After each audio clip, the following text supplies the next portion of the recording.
Iran ने America के सामने रख दी 6 बड़ी शर्तें। और सबसे बड़ा सवाल है, क्या इन शर्तों के बाद स्ट्रेट ऑफ हॉर्मूज फिर से खुलेगा?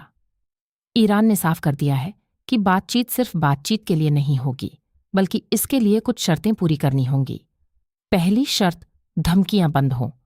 अमेरिका ईरान को सैन्य कार्रवाई की धमकी देना और ईरान के खिलाफ अपमानजनक भाषा का इस्तेमाल बंद करे। दूसरी शर्त, युद्ध पूरी तरह खत्म हो। ईरान चाहता है कि उसके खिलाफ और उसके सहयोगी मोर्चों जैसे लेबनान, फिलिस्तीन, यमन और इराक में भी सैन्य कार्रवाई स्थायी रूप से बंद हो। तीसरी शर्त, अमेरिकी नौसैनिक नाकाबंदी खत्म हो।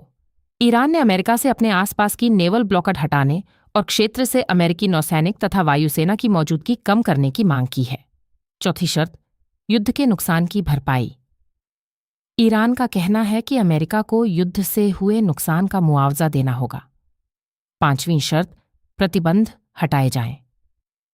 ईरान पर लगाए गए अमेरिकी आर्थिक प्रतिबंधों को खत्म करने की मांग की गई है। और छठी शर्त, ईरान की जमी हुई संपत्तियां वापस की जाएं, यानी विदेशों में फ्रीज की गई ईरानी संपत्तियों को बिना शर्त जारी करने की मांग।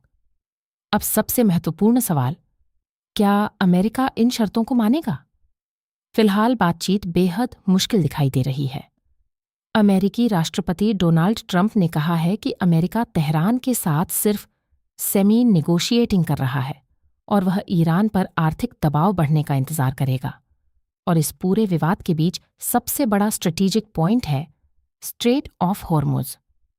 ईरान का कहना है कि इसे दोबारा खोलने का रास्ता सैन्य कार्रवाई से नहीं, बल्कि बातचीत और समझौते से निकलेगा। यानी अब पूरी दुनिया की नज़र है, क्या ईरान की 6 शर्तों पर अमेरिका सहमत होगा या हॉर्मुज संकट और लंबा चलेगा?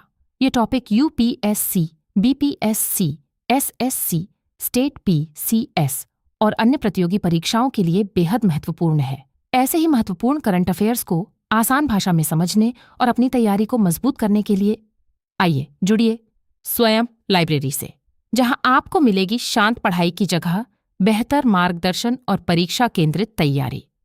स्वयं लाइब्रेरी, आपकी तैयारी, आपकी सफलता।